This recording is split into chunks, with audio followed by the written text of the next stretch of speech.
My oldest son wanted to watch the playoff game between the Kansas City Chiefs and the Houston Texans, and so I decided to sit down on the couch with him and watch the game. And we turned it on, and we were both rooting for the Kansas City Chiefs, but the Texans scored, and then they scored again and again, and then it was 24-0 in favor of the Houston Texans. And so my son decided to leave the room because he was no longer interested in the game. And I sat there watching, and I was kind of baffled at what was happening because the outcome was starting to turn into favor of the Kansas City Chiefs. So I brought my son back down to say, hey, they scored. Hey, they made a mistake, and they now scored off that mistake. They're coming back, and we got a little bit more interested.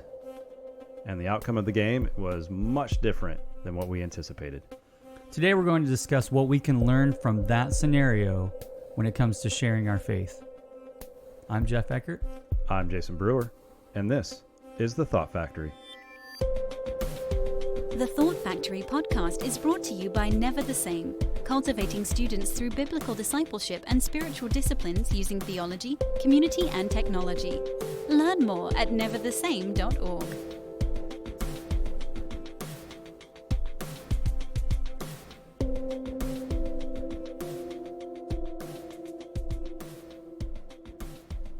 We're so glad you're with us for this episode of Thought Factory. We're going to jump in here in a second, but if you haven't, you need to listen to our last episode. We had this amazing conversation with Janine Carroll Braben about something very, very significant that happened 50 years ago. We celebrated the 50-year anniversary of this movement that began with a group of young people called the Asbury Revival. And this is like capturing modern day history. It's an amazing conversation. And I'm so glad, Jayson, we were able to have that, especially commemorating the 50th anniversary of the Asbury Revival on February 3rd, 1970. So go back and check that out. Our next episode, we're going to be interviewing the president of Dare to Share, Debbie Brasina, and continue this conversation we're going to have today about students sharing their faith. We're excited about that. And Jayson, we've got coming up this summer this amazing event, Claim Your Campus 2020. We've been talking about it for a long time. The stories behind this event are truly remarkable. We always want people to know as we have more time to discuss Claim Your Campus 2020 that this is not just another scheduled event. Jayson, this is something so much more in what we've seen God do. There has been so many times where in conversation people are reassuring that God is moving, and this event is just part of God's movement. It's not us as an organization trying to put on this big event. It is God's movement, and we are just joining in and trying to be a part of it. And we are being a part of it by him inviting us in to do this event in July in Kansas City. And it's incredible the conversations that I hear from you, or what the conversations that you're having of ministry leaders around the country, and just the reassurance that God is doing something this year and we get to be a part of it.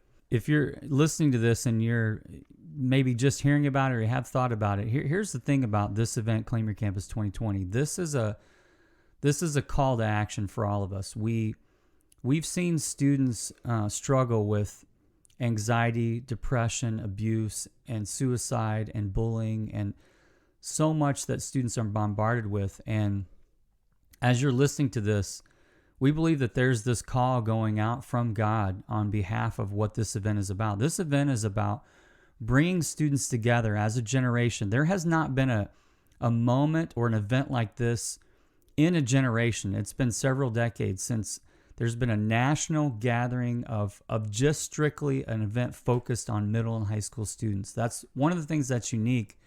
But the timing of it, as you were saying, Jayson, is in the midst of all the struggle that students are facing as adults. It is our opportunity to stand on their behalf and to help bring these students together, to unite, to do something that's never been done, and that's bring change to every middle and high school in America. This event, we believe, will be historic, not because we're involved, not because of what it is, but all the evidence that we've seen God do to bring about this event. And so again, go to the website, claimyourcampus2020.com, learn about this event and how you can be a part of it. As an adult, we're asking adults to help bring students to gather together. And on this weekend, we are going to challenge and unite and inspire them to bring change to their school campus. And these days, being involved in youth ministry as long as I have, I've recognized, and I'm talking with leaders all across the country about this, and we all agree,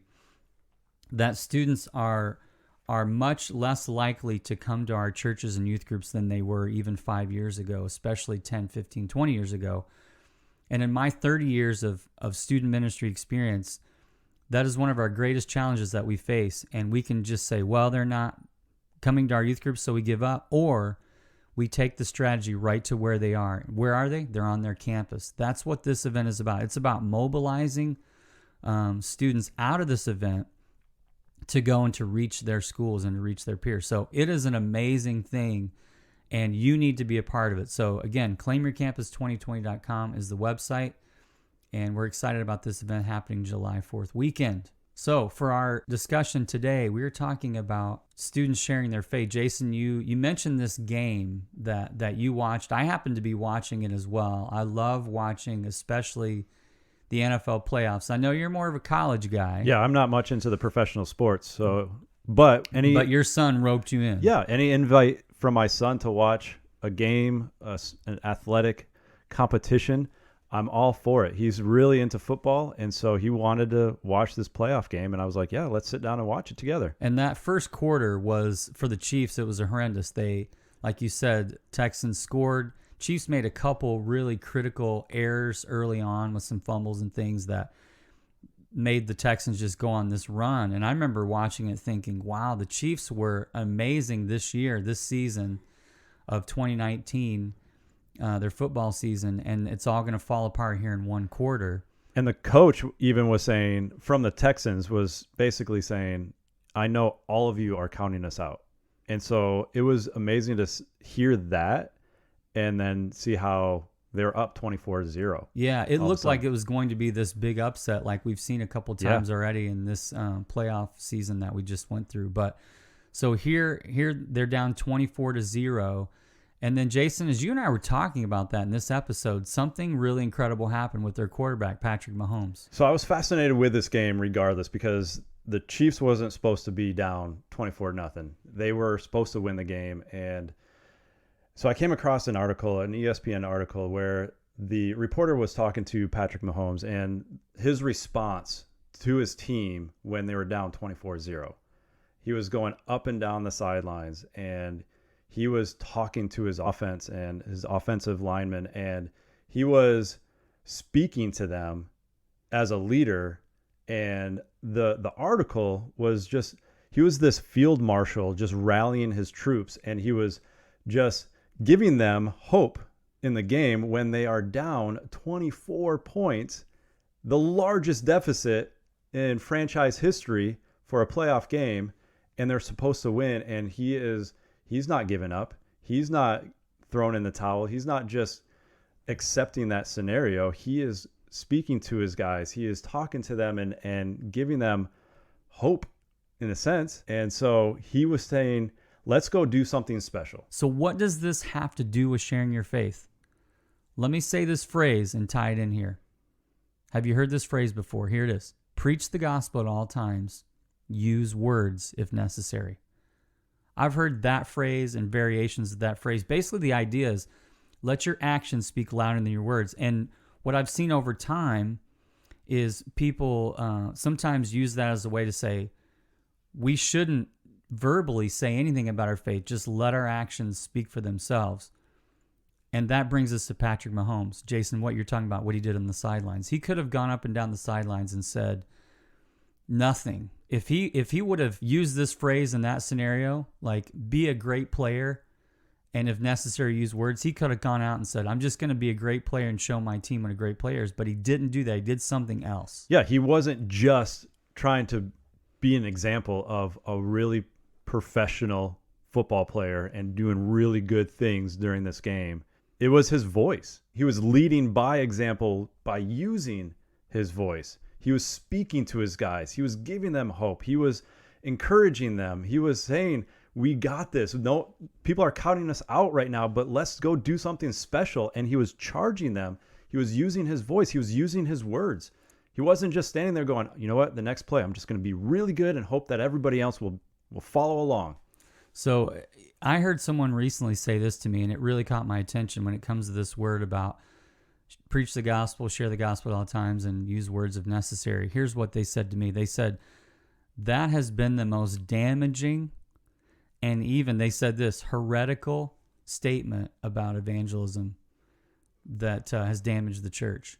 And that's a very strong statement. And as I thought about it more, I think I'd probably agree with that, because scripturally, there's really no basis for this idea of just live your life and don't ever say anything about the gospel. And even though that phrase doesn't necessarily say that, what's happened as a result of that phrase, and a lot of people I know, and I believe this is directly spilled over into student ministry today, is we live in a culture where it's like, be really careful what you say. You could offend people. And you know what?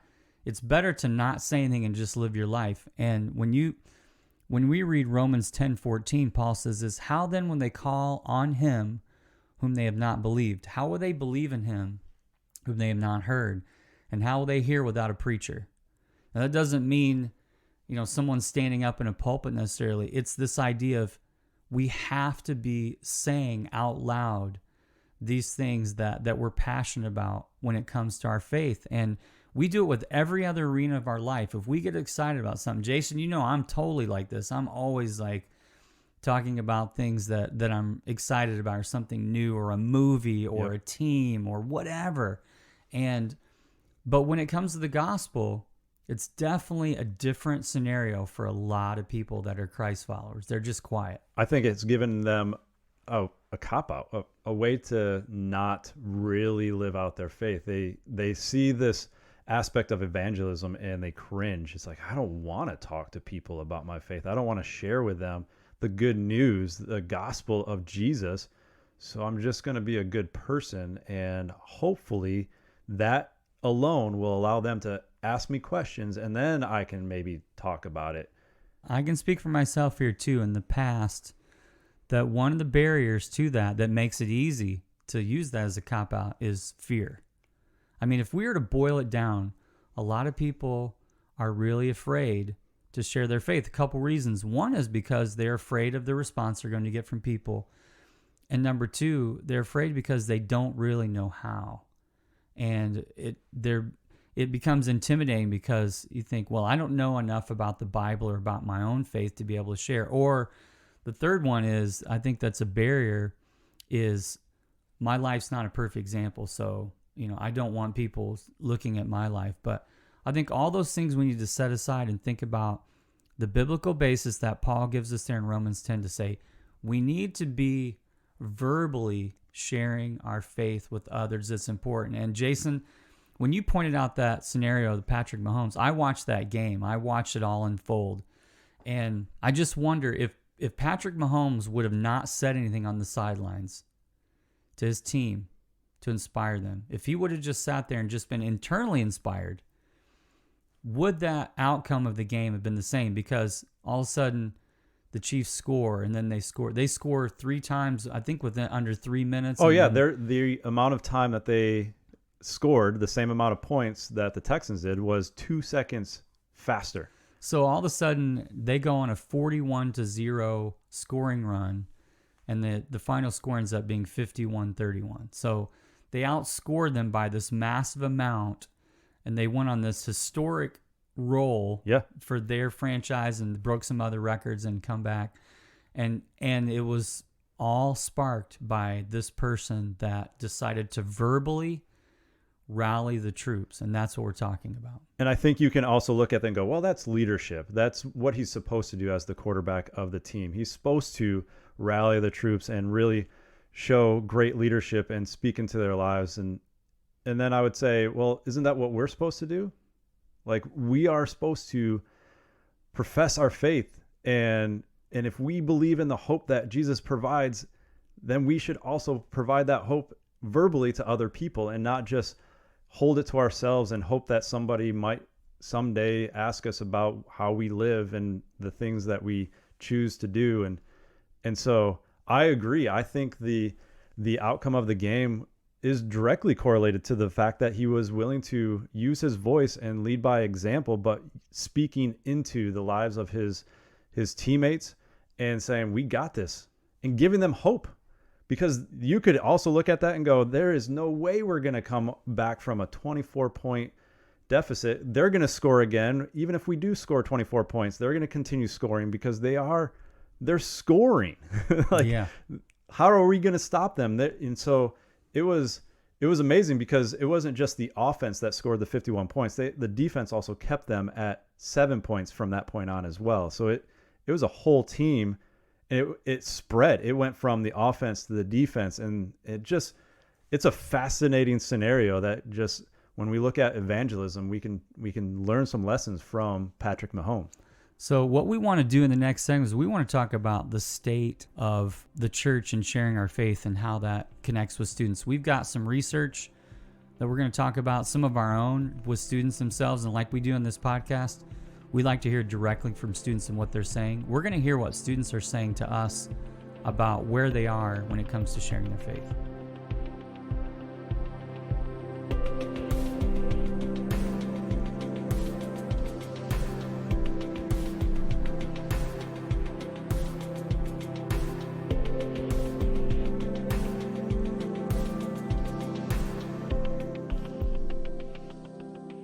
So we're discussing this phrase, preach the gospel at all times, and when necessary, use words.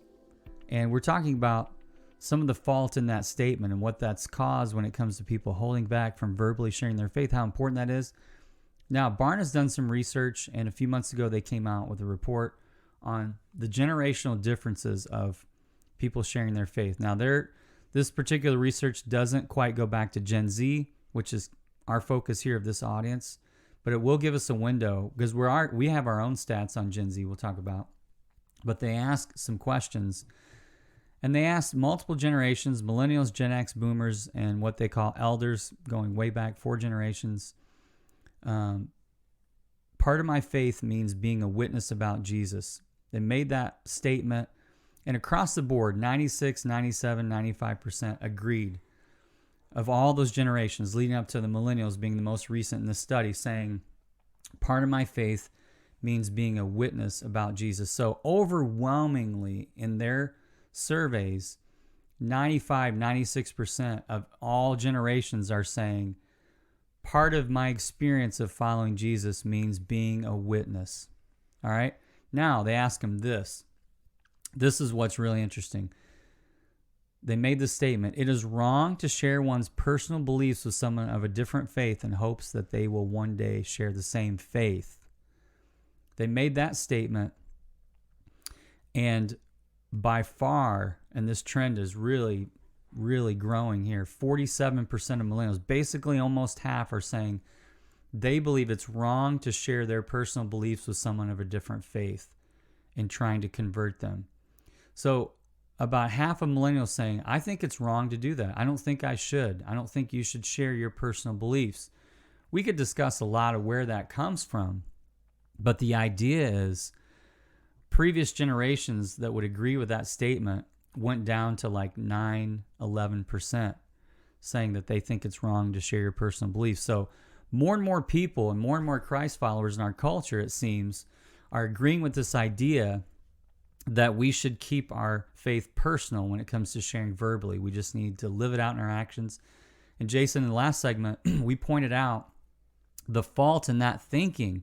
When you look at Scripture, it says, how are they going to hear if someone doesn't tell them? How beautiful are the feet of those who bring good news. It's not just actions are not enough. We need to verbally share. Even that phrase, preach the gospel at all times, you're like, that feels good. That's good. That's a good word right there. Yeah, preach the gospel at all times. And then you go, use words if necessary. You're like, I don't have to use words. Yeah. I don't have to say anything. Yeah. And it's like, it makes you feel good because you're doing what Christ is calling us to do, and the Great Commission, make disciples of all nations. And yet, how do you do that without sharing the gospel verbally? So this phrase kind of allowed, I think, over time for this generation or the upcoming generation to say, well, I don't think I need to use words. I can just be who I am and live a good life. So in this research, David Kinnaman, who's the president of the Barna Group, talks about this and what this means. And this is really interesting. For those of us interested in Gen Z especially, listen to what David Kinnaman says. I'm going to quote him here. He says, "To start, we must pass on resilient faith to Christian young people, planning especially for the pivot point of high school and college age years. The dropout problem is real and has a chilling effect on the overall evangelistic environment. It's impossible to exactly trace the impact of lapsed Christians on non-Christians, but sobering to consider the de-evangelistic clout of those who leave the faith. Even after they're committed to sustaining resilient faith, we must persuade younger Christians that evangelism is an essential practice of following Jesus." We must persuade younger Christians, he's saying. And that is so key, because what we are learning with students in our own research, we interview and research with thousands of students all across the country from all different denominations and backgrounds. And we're asking these same questions. And we ask this question to students: I would share my faith with a friend or family member of a different belief system / religion at risk of offending him or her. I want you to think about that. What percentage of students do you think would agree with that when we ask them, would you be willing to share your faith with a friend or family member that has a different belief than you do or religion at the risk of offending them? And here's what we found out. When we asked students that, 50% said that they strongly or somewhat agree with that. That's half. Half of students are saying, I strongly agree that I would share my faith at the risk of offending them. Now, 24% said they strongly or somewhat disagree, and then 25% are neutral. So let's split that in half, Jayson, with this generation of Gen Z. Half are saying, I would share my faith at the risk of offending others. The other half is split in two, where 25% would say, I'm neutral. Basically, I'm not totally sure. And then the other half, the 25%, would say, no, I don't think, and I wouldn't share my faith with a person at the risk of offending them. These stats are startling. Yeah. They're the opposite of what you might expect from this upcoming generation, in a sense that 50% are saying, yeah, I would share my faith. Now, here's where it gets revealing, Jayson, because just what you said. In our research, we also ask the very adult leaders that work with these students in the research. That's what is so, I'm just amazed at what we find. We ask adults, what do you think students would say? And here's what they said. So while 50% of students are saying, I would share my faith at the risk of offending them, only 14% of adults thought that students would be willing to do that. And the exact opposite, 73% of adults thought that students would completely disagree with that. Right, would disagree with sharing their faith with the risk of offending someone. So if you have listened to this podcast for any length of time, you know that our research is based off of students and then what they think, as well as what adults think, students think of certain topics. And so again, we see the discrepancy in the numbers where the adults are going, I'm going to think that the students really disagree with this statement. And 73% of the adults said that. And yet it's the opposite. Yeah. 50% of the students are saying, I would share my faith. And so how does that drive our ministry and our leadership and how we promote evangelism and how we promote sharing the gospel verbally? And as you are speaking to students, you're probably going to hold back because you think that they don't want to offend somebody. So you're going to probably give them tools to not share their faith. So once again, we find in this research that students are so willing and they're ready. And I think that the risk that we have sometimes as adults is we fall into maybe these patterns and we kind of project that onto our students. So students are way more willing to share their faith and risk offending someone. And again, that's one of the reasons that's kept me in student ministry for as long as it has, is because I always am inspired and find hope with the passion and the zeal that students bring to their faith.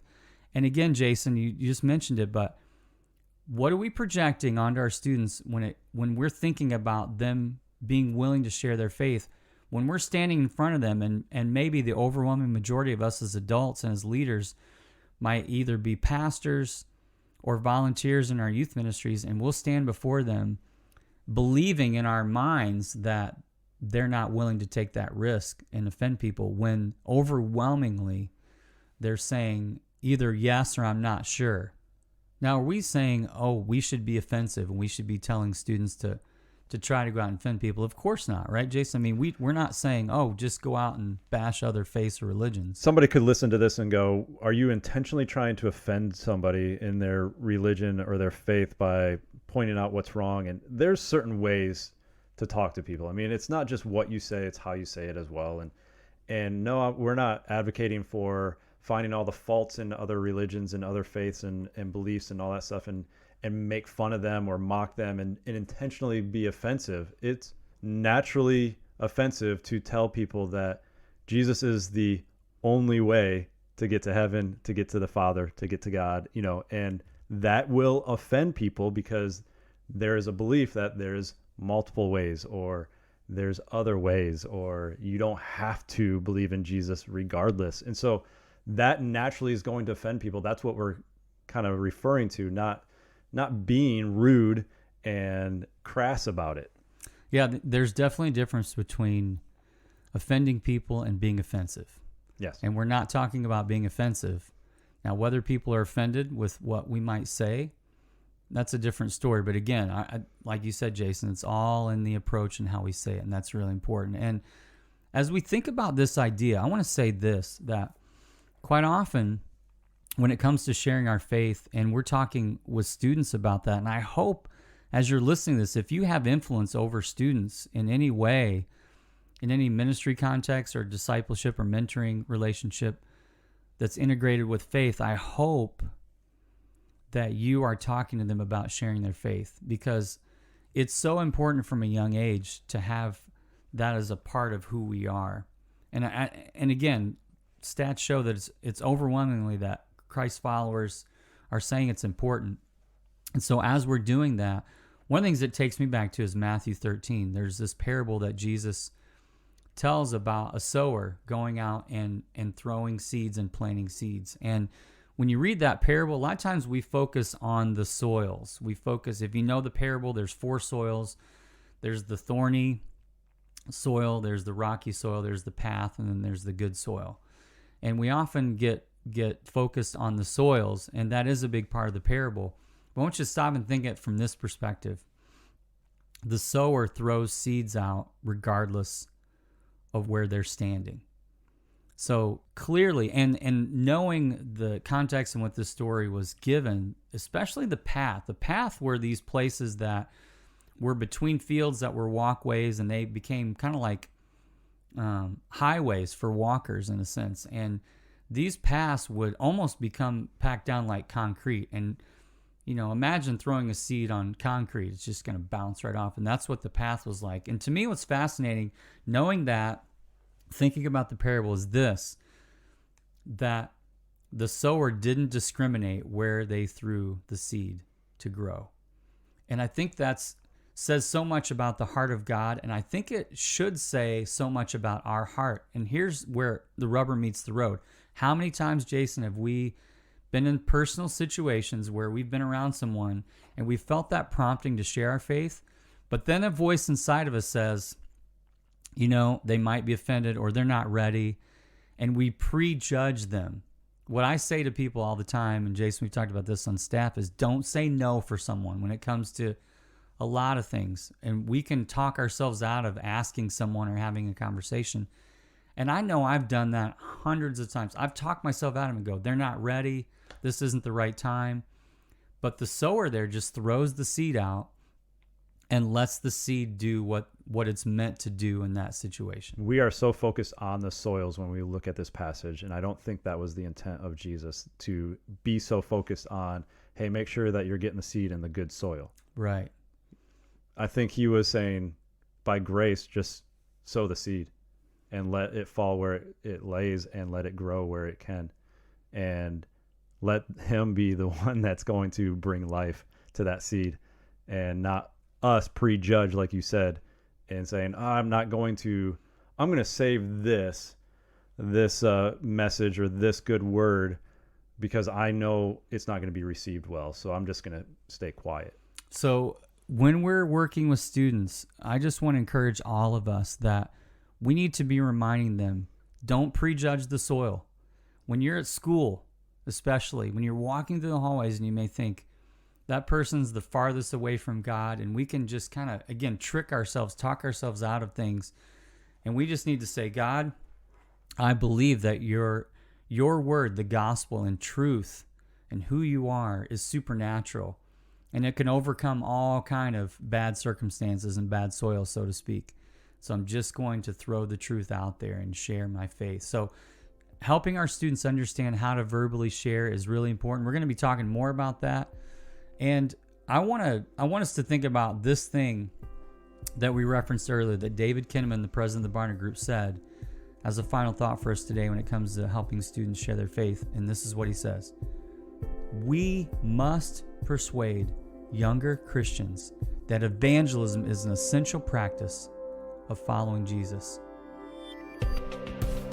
The Thought Factory podcast is brought to you by Never the Same, whose vision is to see new generations transformed in Christ to further the kingdom of God. Learn more at neverthesame.org.